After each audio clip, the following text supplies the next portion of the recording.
Hello, everybody, and welcome back to this week's episode of Her Daily Rhythm podcast. If you haven't been here before, I'm your host, Natalie Smyth, and I'm guiding you on this journey with FemVed, a holistic wellness platform, and they're dedicated to supporting women from menstruation to menopause through an array of doctors, Ayurvedic, nutritionists, practitioners to democratize the women's health journey for you.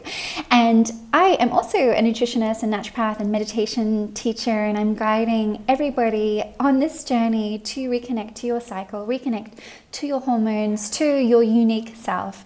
And in this episode this week, oh gosh, you really are in for a treat because I am interviewing Rocsi. We have such an engaging, wonderful connection and conversation. And so I would love to introduce to you Rocsi. She Speak Easy Health Nutrition, and she is a certified nutritionist, hormone health coach, and she supports women by fixing their period through healing their gut. As you'll find through the episode, it's really the most crucial, fundamental, often missed root cause. So through her own healing journey of struggling with an autoimmune condition, through a thyroid condition, missing ovulation and experiencing painful periods, she has really healed by addressing the root causes that we really go into detail of her own journey, and in engaging root causes of her own journey and imbalances by engaging a full circle approach through nutrition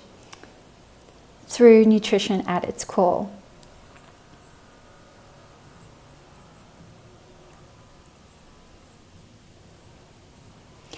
And her mission really is to simplify healing for women struggling with menstrual irregularities by going back to the basics, matching nutrition with their current health goals, with your current health goals, so that women can truly achieve pain-free, regular periods, clear skin, high energy, and say goodbye to all of the PMS gut symptoms. It is possible. We are not supposed to live in pain. We are supposed to receive vitality. So join us for the conversation. Rocsi really goes into this, and I really can't wait for you to join us. Wow, Rocsi, I'm so sorry that you experienced all of those health problems, but it seems that it's really taken you to your mission, and equally at such a young age as well. I'm gonna have to be honest, I'm not sorry about it because as you said, me to where I am now in a position where I spent years learning about hormones and the gut in general. That positions me to help other women who have struggled so they don't have to go through the same amount of years that I have been through. They can fix it in a simple, easier, and faster way. And so a lot of people don't find the solution. It seemed like you had been through this debilitating diagnosis at such a young age. You were told your labs were normal. At what point did you have the awareness or research to be able to dive deeper to find a solution that you're now specializing in healing women's gut? Oh, I think at some point, like with everyone that's been through this journey, I was quite overwhelmed. I had 20 books on one side, all on Hashimoto's, thyroiditis, and gut health, and hormones and period health. And on the other side, I had 50 articles printed out and I was like ready to dive into it. At the same time, I was studying for my nutrition degree and working a full-time job. And I was pretty overwhelmed. And on top of that, I was feeling extremely unwell. It took about 3 or 4 years of intense research, studying, and until I started seeing results myself, a lot of trial and error, until I started getting monthly ovulation, until I got into the fertility awareness method and understood how to track my cycle, until I got past that barrier of this is mechanical to this is actually something that I'm feeling now. I actually understand how the cycle ebbs and flows. I understand what makes me feel good and so on. Then I got the confidence that, okay, now I'm ready to put this on a roadmap. Then I spent another 6 months, 8 months until I actually understood what works for other people because everyone is very different. Then I was confident enough that it's time I can start helping women because everyone started reaching out to me on my Instagram page saying, can you help me? What did you do?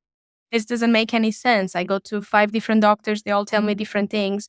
I cannot piece it together. So then I started explaining. I wasn't taking clients initially. I just started the Speakeasy Health page because I really wanted to put my knowledge out there. And it was also a way for me to learn. But throughout time, people started reaching out to me. And when the first person told me, "You've changed my life, this is really amazing, thank you," I knew that I was ready to start taking on more challenges and help women. I never really wanted to rush into it because I knew how intrinsically complicated it was for me. But then I realized, it's not that hard. It just took me a while until I pieced everything together. And it was more about taking the fluff out and just leaving a solid nutrition basis for everyone to start building on top of before going to all these supplements and vitamins and crazy 12 steps routines of doing this and doing that. And then stripping that down, I realized that the gut is at the center of all the problems that we're experiencing with our period and hormones and our health and energy in general. So it became simple and very clear to me that that is where we need to start. And that's how Fix Your Gut to Fix Your Period concept was born. I really like that simplicity because, as you say, in the world of social media and all of our individual experiences, how we're all able to share, and the environment and toxins and everything that's being thrown at us, it can feel so overwhelming for people. And I'm sure people have come to you saying that it's so overwhelming, and that how you were able to document your experience and really break it down. So in breaking it down for people, are you seeing more noticeable benefits when you start from the gut there? Yeah, absolutely. So the gut is linked to PMS, PCOS symptoms that are harsher, to imbalances in hormones like estrogen and progesterone, to anovulation, to thyroid conditions. It's pretty much all the things that I have experienced. Maybe not all of them, of course, but a lot of the things that I've experienced, including high cortisol and inflammation, they all link to the gut. And I've noticed a drastic improvement in mood, in everything that had to do with my health when I started fixing my gut health. I also started noticing monthly ovulation, higher energy, lower thyroid antibodies, better control of my pituitary tumor. It means the pituitary secretes prolactin levels that are extremely high and messes up with your hormones because everything starts in the brain between the pituitary and the hypothalamus. And once I fixed my gut, everything became balanced and everything became easier because life was really hard to manage at one point. And that further kind of justified my theory that, yes, that is where everyone should start. I always say this to my clients. We forget how to eat. Honestly, everyone says, I'm a bit skeptical of that, but very true. We forgot how to eat well in a world where there's so much availability of such, I cannot even call them foods, to be honest. Everything has a part to play. Like, it's comforting, it's good for the soul. However, it's not necessarily very good for your health. So we just forgot how to eat. So I'm basically teaching people, this is how I explain to my parents. I'm teaching people how to eat again because they forgot. And once you do that, everything becomes so much more simple and you strip down what could potentially be the problem. If it's something more serious, of course, you cannot heal everything from your gut. But 99% of the cases of the women that I've worked with, once we fixed their gut, everything else was just flowing into place again. And we had no more problems within maximum of 6 months. And I think it's really stripping it back to basics and reminding us of how to eat, how to do the simple things. But in this stressful world, what I see is a lot of us are so outside of our body, of our sensations, that maybe women don't even know that they have gut problems, or it's normal to have distension, or it's normal to feel less energized after eating, fatigued after eating. It's normal to go for the coffee. It's normal to have a bit of flatulence and things like that. But these aren't normal. We have just normalized them because our test results are normalized. So I wonder, maybe it sounds like a lot of advice you support women with is like the real basics of how does it feel to not have any gut symptoms? How does it feel to feel post coming to you? Because I think no one really knows what it feels like to feel true vitality. That's why when you're talking about these things, it's like, oh, well, it sounds a bit strange or woo-woo, but it's like we're already living below the bottom line. So I think it's reminding people of that invitation that it's so possible to thrive, or what that feels like. You're very totally right. We do live under the bottom line, basically. And when you were asking me, what does it feel like? Because many people don't know, it brought me to pretty much all the clients that I've worked with that had issues with their periods and their gut. They always said to me, I feel so different. What is this? Is this how you're supposed to feel every day? I'm going to try to explain it, but this is something that you cannot truly explain with symptoms until you actually feel it. I could not convince my clients that you're not supposed to feel this way until their body got a break and actually experienced how you're supposed to be feeling every day, like wake up full of energy. And this is where it goes. Like if you don't wake up like this, if you don't experience your body throughout the day like this, then it's something that you might need to pay attention to. So one thing is, I'll start with the energy. If you wake up and you don't have a lot of energy in the day, that is a sign. Of course, I'm trying to relate everything to the gut, but it can be a sign of other things. But for the purpose of this conversation, I'm just going to mention how this relates to the gut. So if you wake up and you don't have a lot of energy, it might be that you're not digesting food properly. Insulin is not released at the right times. Insulin brings blood sugar levels down and keeps your energy levels stable. You're not nourishing properly. Again, goes back to the gut energy. The other thing, which is not as obvious, is if you wake up or you go through life and you have your face full of acne and your skin is not clear and it's painful to the point that you have spots that are hard to touch and they have not gone away, you have scarring, that can be a sign. We all know that the state of your gut health is reflected on how you look. We heal from inside out, not the other way around. So it reflects what your hormones cannot say. That's the way of your hormones to communicate with your body, by showing up on your skin that there's something disconnected in your body. If you don't go to the bathroom daily, I always praise that you should go to the toilet first thing when you wake up, like the second that you stand up, because you ate dinner last night, right?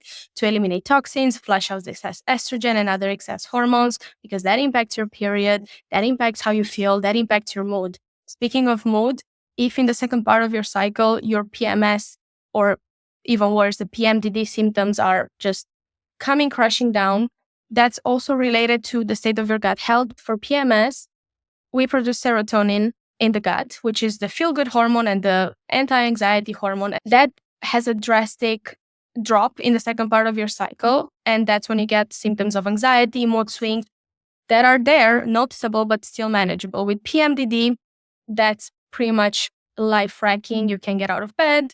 You have this impending sense of doom, intrusive thoughts. It's very difficult for people with PMDD to navigate life.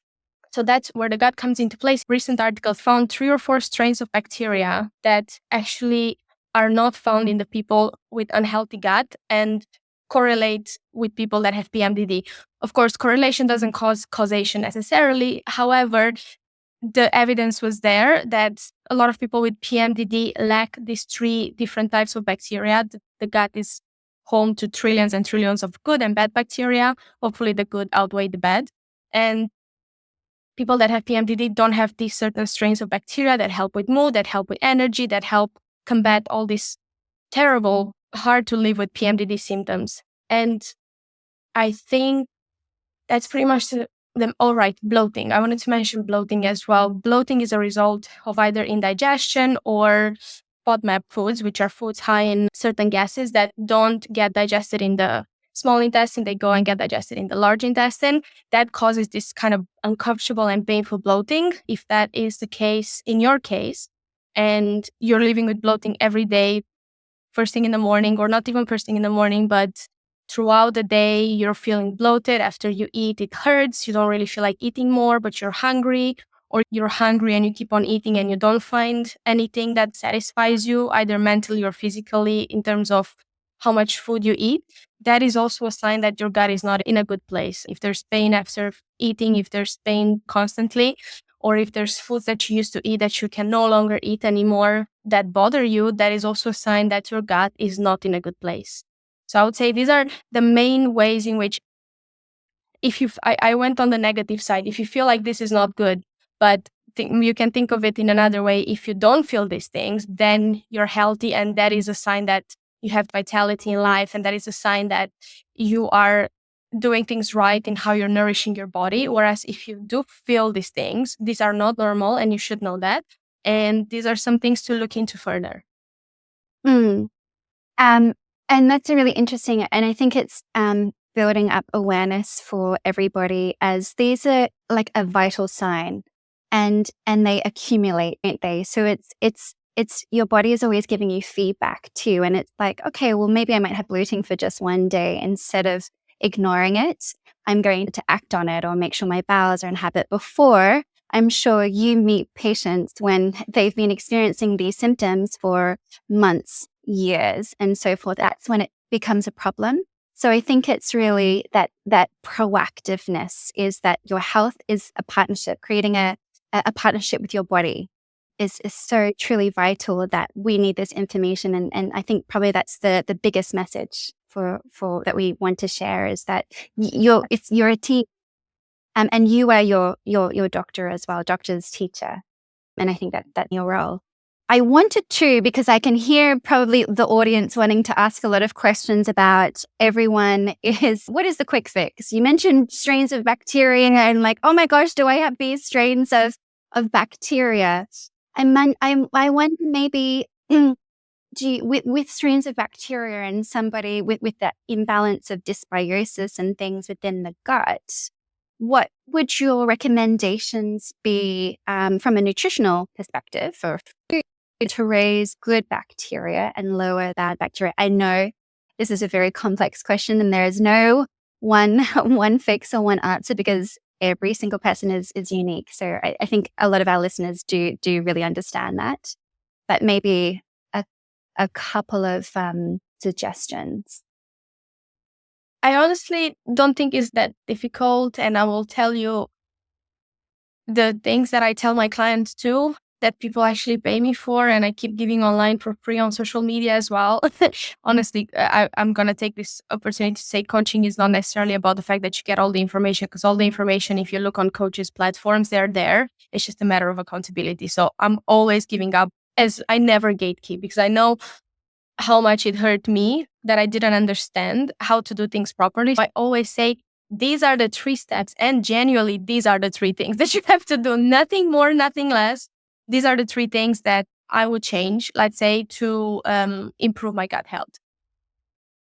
1, make a list of foods that after you eat them, you are not comfortable with. Let's say you have some beans, or you have some tomato, or you have some spinach. And after that, your gut hurts, you can't go to the bathroom the next day, you are feeling this burning sensation, you're burping a lot or belching. That's not something that's common. It can be a sign of low stomach acid or high stomach acid. We need that balance. That's not good in either cases. So make a note, first and foremost, make a note of these things and understand what is not something that your body reacts well to, your gut reacts well to. Because let's remember, if your gut is not in a good state, your period will not be in a good state. So that's first thing that I would do. Everyone tells you to eat more fiber. I don't necessarily agree with that, because if you eat a lot of fiber and your gut is not in a good place, you will add on to the bloating, the constipation, the diarrhea. That's just not the right order to do it. It's a right thing to do, but it's not the right order to do it. The second thing that I would do is I would start adding, I'm just going to change my fingers because this looks weird. The second thing that I would do, I would start adding fermented foods. Fermented foods can be kefir, sauerkraut, kimchi, tempeh, whatever is fermented with, I think it's called a lactobacillus fermentation, good gut bugs. So that replenishes the gut microbiome with a new wave of gut bugs that are good ones. The good gut bugs help you break food, help you absorb vitamins and minerals, help be precursors to other hormones, to create estrogen, to create progesterone, all these things that you need to have a healthy period. So I would start adding every day. What I do is I just put like a dollop of sauerkraut next to my meal in the morning, or some kimchi. And then I have that at least 4 or 5 times a week. That's what I would do. The third thing that I would do is I would start focusing on fixing my gut, not in the sense of gut bugs, replenishing with good foods and new good bacteria, but in the sense of our gut lining is lined with something called epithelial cells. And usually when we have some imbalance in the gut, there can be, in most of the cases I see in my clients, there can be something called a leaky gut. A leaky gut is when the inflammatory things from the gut go into the bloodstream. And when they're in the gut, they're not considered inflammatory, but when they get out of the gut and into the bloodstream, that triggers an immune response and the other way around. So I would focus on fixing that gut barrier. And you can do this with two things.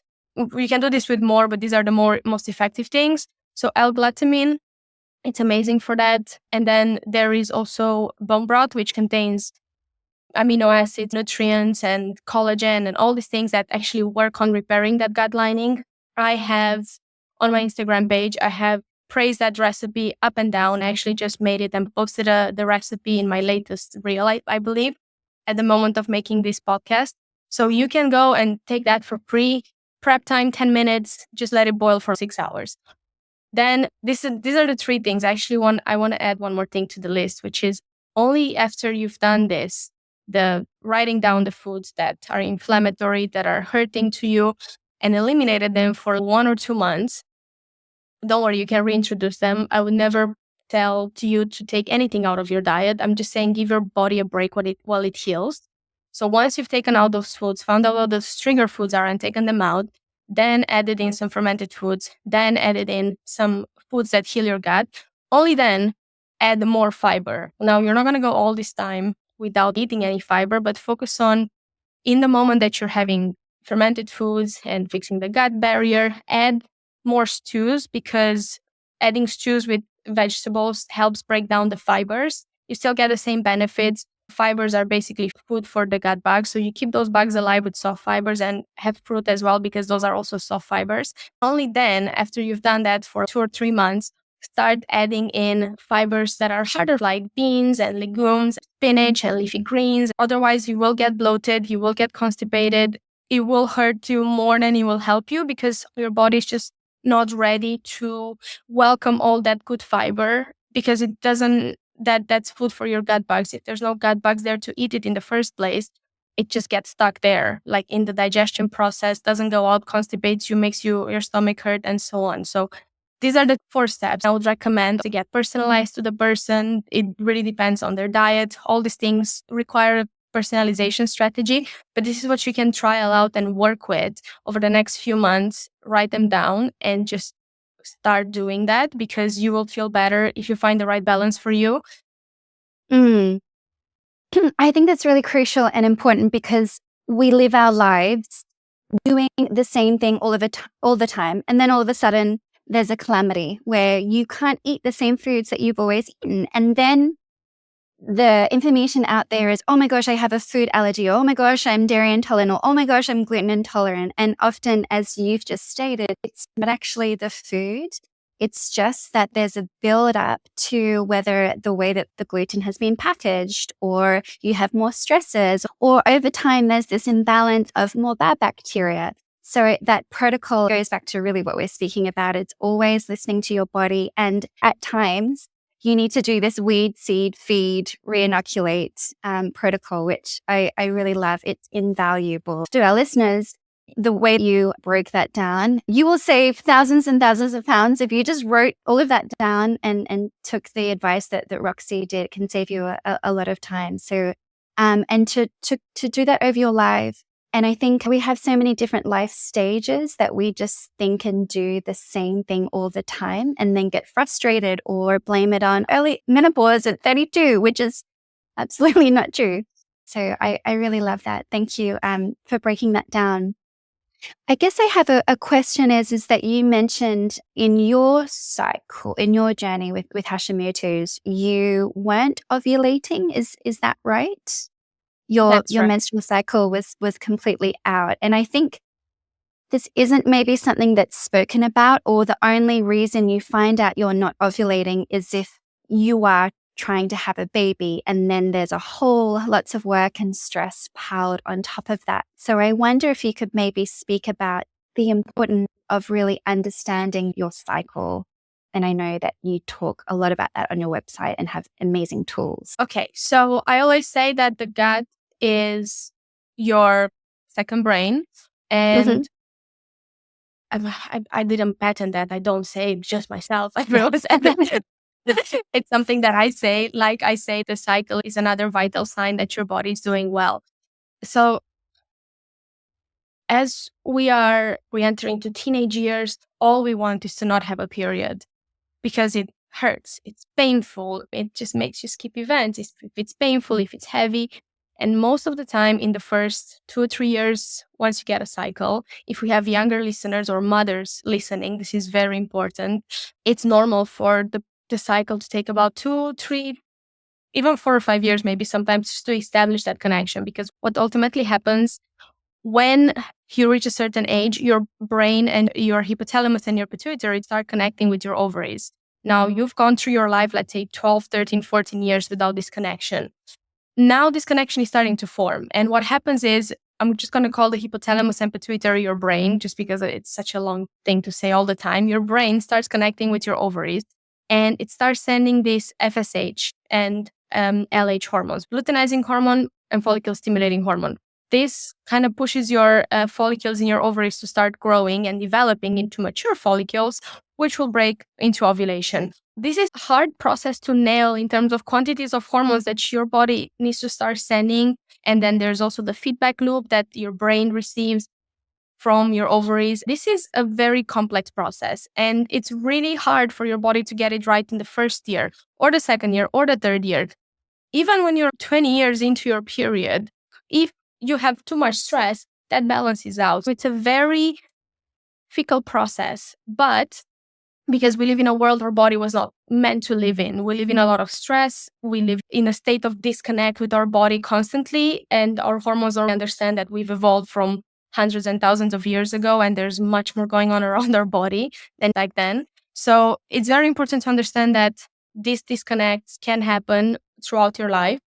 However, in the first few years of your cycle, when someone gets their cycle, it's normal to have some imbalances. And I also believe this is where most women suffer in their late 20s and early 30s getting off the pill, because someone put them in their early teens on the pill because they didn't understand that your hormones take time to establish and to finally form a flowing pattern that actually makes sense for your unique body. So first and foremost, I want to say be patient with your kid, with yourself. If you're someone that first gets their period now, understand that it takes a little bit of time.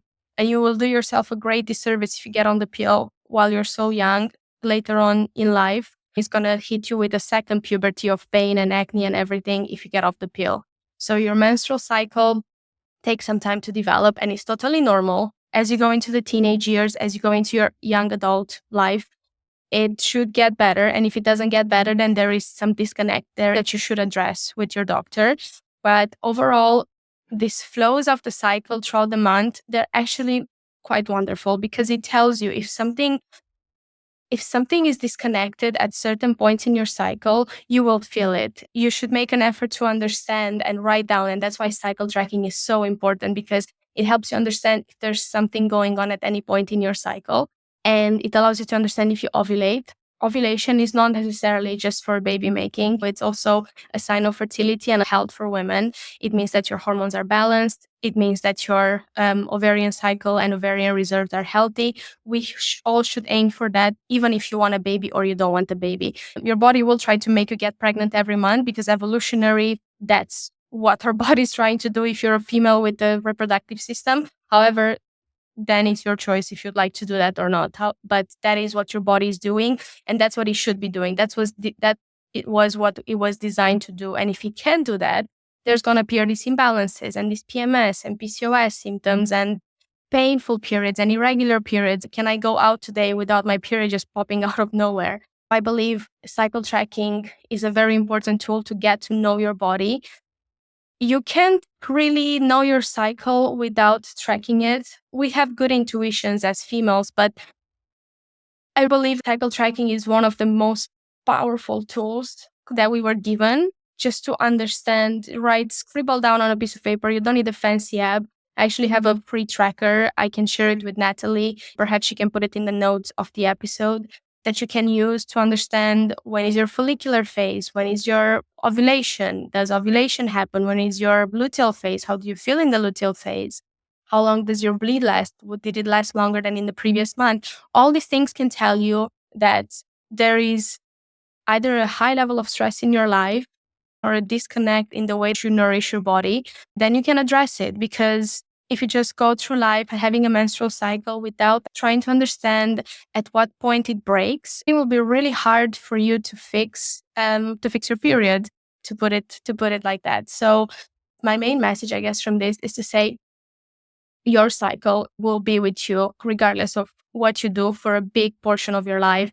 Learning how to work with it, embrace it, and understand when to slow down, understand when to speed up, when to do all these things accordingly with how it makes you feel throughout the month. It's critically important to live a good life, because your cycle comes every month. And if you don't give it the grace that it deserves and time to understand it as it should be understood, it will become a painful point and a taboo topic for you to talk about, something that will make you feel kind of clogged and not allow you to fully express yourself, if that makes sense. This is not something we should be ashamed of. This is something that we should fully embrace, because it's a beautiful thing and something to be proud of as a woman. It's a sign of fertility and vitality, and it's a beautiful thing to have. I love that. Thank you so much for explaining it so beautifully. And I think, you know, on this episode, we've spoken a lot how the hormones work, how your system works, but I think we have not known how it works for such a long time.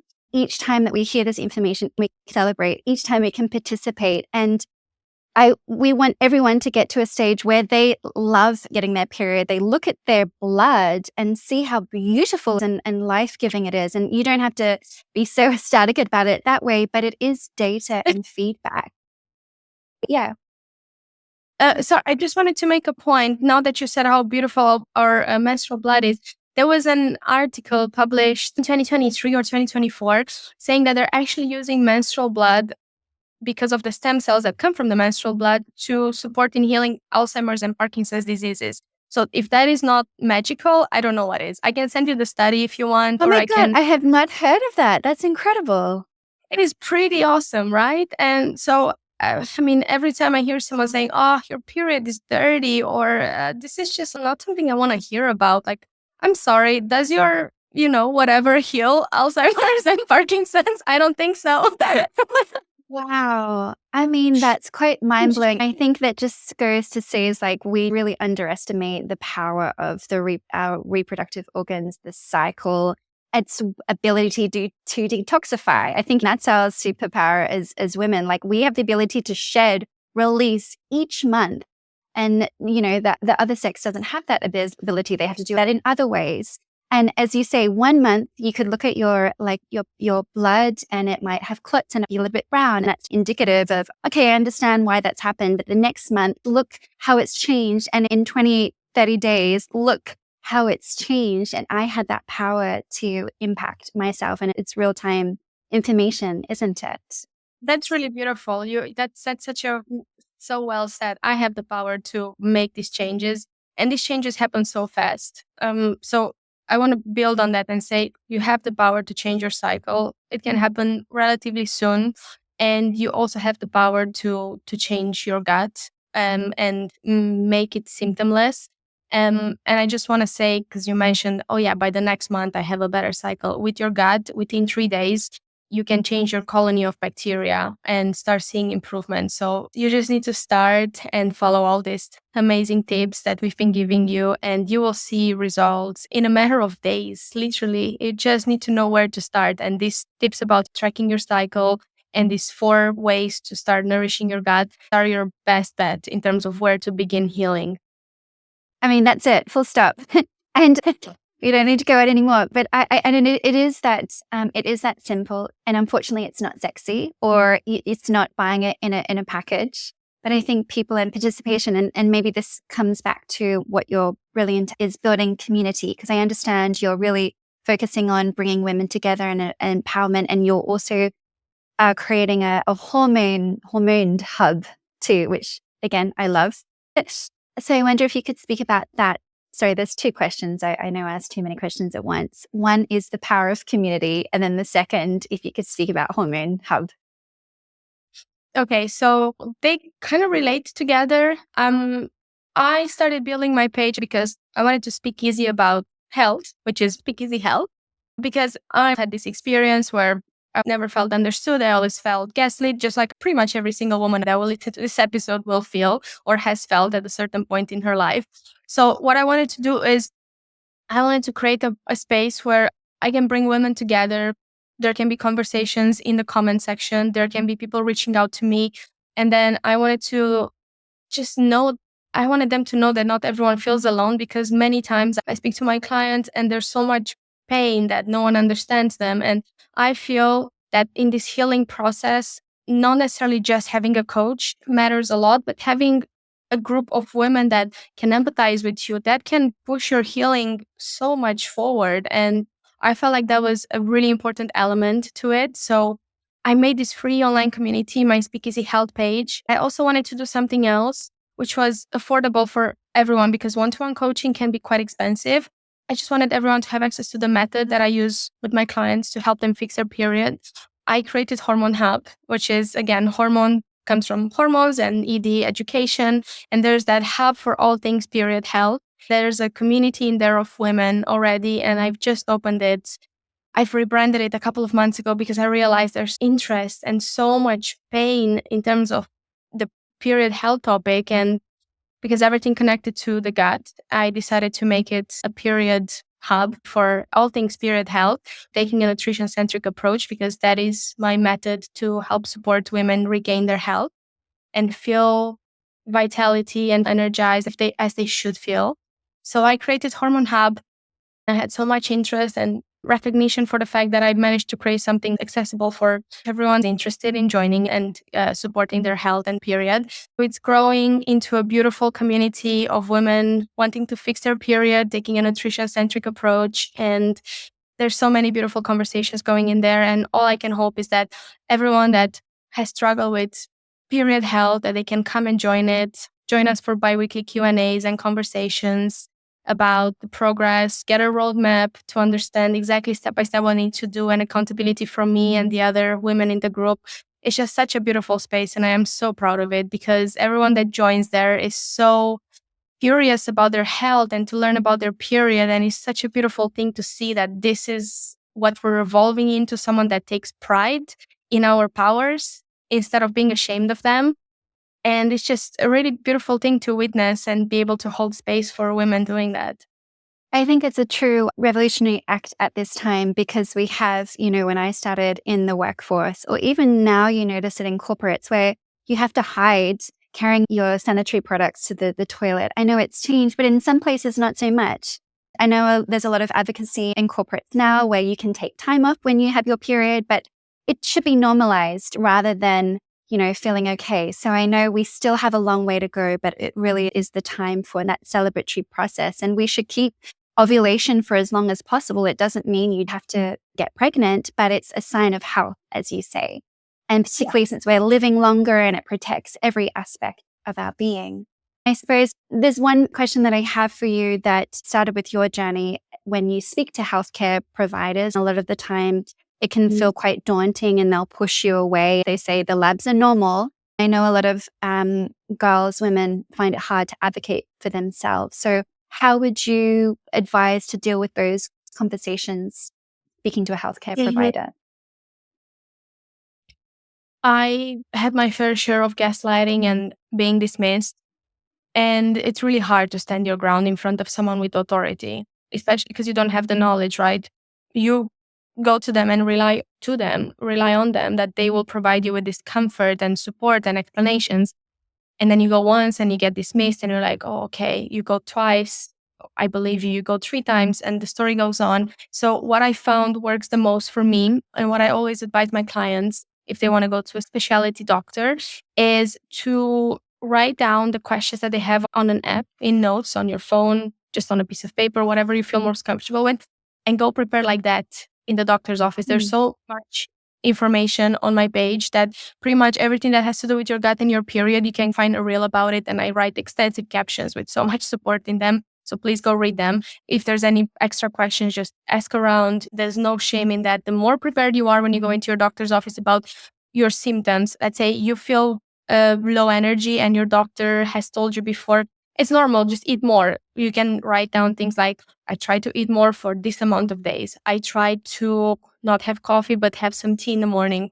My stomach used to hurt and they said, oh, because you don't eat fiber. I ate fiber. Now I'm bloated. Like, just write all these things down that they recommended before. Because when you go into the doctor's office, you're going to be in such a haze because they will be overwhelming. Unfortunately, the experience of having a doctor's office, let's say in London or in the UK with an NHS, for example, it's not very pleasant because they have so little time. That's pretty much everywhere in the world with the public health system. You go, you get 5 minutes. It's impossible to explain everything in 5 minutes and get feedback, treatment, and next steps. So they pretty much rush you all the time. In that haze of the moment, you kind of lose yourself. Make sure if you have 5 minutes to ask your doctor questions, write them down and go prepared. Don't feel ashamed to be like this in your doctor's office and be like, hold on, let me read my notes. Otherwise, you will not get your say and you will not get much out of it. And it's much better to just go in as prepared as possible and have your questions written down. That is what I found out worked for me when I'm going to the doctors and trying to make sense of what was going on with me. That is what's working really well for my clients who get intimidated when they go into the doctor's office and forget completely what they wanted to ask. It's that proactive piece. I really love that. I think that's really invaluable. So finally, I know we've discussed a lot of these things. We ask every guest a couple of questions, and you might feel we've repeated it, but see how we go. It's just quick fire, whatever first comes to your head. So tell me how you live. Tell us how you live in rhythm. Just briefly, whatever comes from your intuition. Perhaps not everyone has heard about human design yet, but I'm very much into human design because I found out it really matches my personality. So a human design chart reading is basically telling you about how your energy connects to the outer world. If you take in energy, if you give energy a lot, etc. I'm not going to get into that because it's an extensive topic. But basically, I'm this kind of person who has a very deep intuition and I'm still learning to listen to it. I did a lot of journaling and thinking about it. And every time I had a first thought about a situation and I didn't listen to it, it turned out it would have been way better if I had. So I'm trying to really listen to that intuition of myself and put guilt aside, because being a business owner, it's difficult to say no to things because of potential missed opportunity. I always try to think about what I felt the first moment that I heard about said opportunity or how I feel when I get up in the morning. I always prepare my days the evening before. I really stop and think and journal for 1 hour after I wake up and really try to understand, is this something that I feel like I can do today? For me, it might not matter as much about my cycle because I feel pretty great throughout my cycle. I just take 1 day off the first day of my bleed because I like to honor it by staying in bed, putting on some period underwear, eating some good foods, cook myself a stew, going for a walk, things of that nature. I just like to do that. But pretty much any other day of my cycle, I feel pretty high in energy and attuned to my body and my energy levels. So for me, it's just a matter of understanding what my intuition guides me to do in that day and still learning that, I'll be very honest. But it just made me live my life so much better. And this is something that was life-changing. And I would really recommend people, if you're the kind of person that gets this deep intuition, like either it's a hell yes or it's a hell no kind of situation, I would really recommend you tune into that and listen to it. Whereas if you're someone that really relies on her cycle to dictate how the day goes, cycle tracking is a perfect place to start, just to understand the ebbs and flows throughout the cycle and see when you're most productive, see when you want to just meditate and stay inside. And this doesn't necessarily have to be, I need to stay inside during luteal, I need to go out during ovulation. I know people that just really go inwards at ovulation and they just prefer to stay home. They don't like to go to the gym. And I know people that go to the gym in the luteal phase and hit personal best. No, that was perfect. It was you. I asked you to come from your intuition, and I think that's what the audience need. That's what we need. I would just add on to that is I completely concur with that approach from someone that ignored all of the signs for many, many years, and your intuition is screaming out. And exactly what you said, because I love human design too. It's that it's in a microsecond you get the yes, and if you ignored that, then you're going to go down a whole different route that will be very, very painful. But if you could just honor yourself and your intuition, you will save yourself a lot of time. So thank you. And it's a practice. It's been a huge practice for you, I can imagine. And it will also help with your decisions if you do what you're meant to do. And I know this sounds a bit woo, but I'm a very scientific person. I like to read articles. I like to understand why things happen, but some things just cannot be explained. Some things are just down to your intuition and your feminine power to just step into that. And trust me when I say that once you understand how to do that, things will feel so much lighter and so much easier, and things will start falling into place. If you struggle with something for a very long time and you just cannot seem to make headway, there is something that is a block in there that can be an energy block, and can be just, it's not meant for you. And the more you're willing to put ego aside and understand what works for you and what it's a hell yes or a hell no, that is going to allow you to live such a more peaceful life. Your cortisol and stress levels are going to go down. You're going to feel like you're in the flow, and you're going to feel good about yourself. But as you said, Natalie, this is a practice and it takes a while. It took me a long time as well, and it's still going, but it's such a beautiful and powerful thing to be able to step into and honor. And I think I also want to add too, because I feel like sometimes we're caught into this justification of that if I say something that is a little bit of intuition, or I say something that's a bit artsy, that's not grounded in anecdotal data, it's woo-woo. And I have to caveat that, like, I am science and intuitive. We are, as women, we are all, it's art and science and honoring. And if you maybe sway more to the intuition, there is always the science with it. There's also that practical foundation that we have it all. So I love it. And just a couple more is, what do you do on those days where you're really PMSing and people are just really annoying you and you're like, oh my God, like this person's so stupid. How do you bring yourself back into balance on those days when your fuse is shorter than normal? I used to struggle a lot with panic attacks and anxiety, and I used to struggle with a very painful PMS rhythm period. Still, this day, there's some days that I'm not a very patient person, something I'm working on a lot, but I've come a long way. I think it was mainly because of one thing. Is it worth it for me? Like, not in 5 minutes or 10 minutes or 5 years. Is it worth me feeling like this? And selfishly or not, I think about myself. When some other people step into my space and I get a bit annoyed or pushed, or I just want to be alone in the second part of my cycle, usually that happens. I'm way more sensitive in the second part of my cycle than in the first. I try to listen to those thoughts and understand who actually made me feel this way, intentionally or not.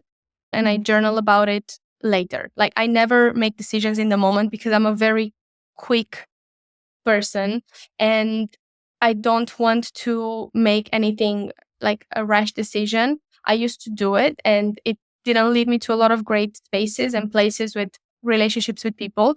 And that was really difficult. But then as I went on to understand my cycle better and understand myself better, I come to realize that, especially in the second part of my cycle, I'm a bit more short fused, and that's normal to happen. We have this anger, wilderness inside of us as women in the second part of our cycle, and we need to be able to express it. Just make sure it's not to the detriment of your relationship. So what I would say is take a breather, understand if that is something worth getting yourself worked up about, and also make sure that, let's say if you live with a partner, I live with my partner, I always tell him, I am entering my luteal phase. Please be more mindful. Please give me more space. Please leave me alone a little bit more, because I am a bit more reticent to having people around me. Don't make plans for us for dinner with other people, or please, you go yourself, go ahead.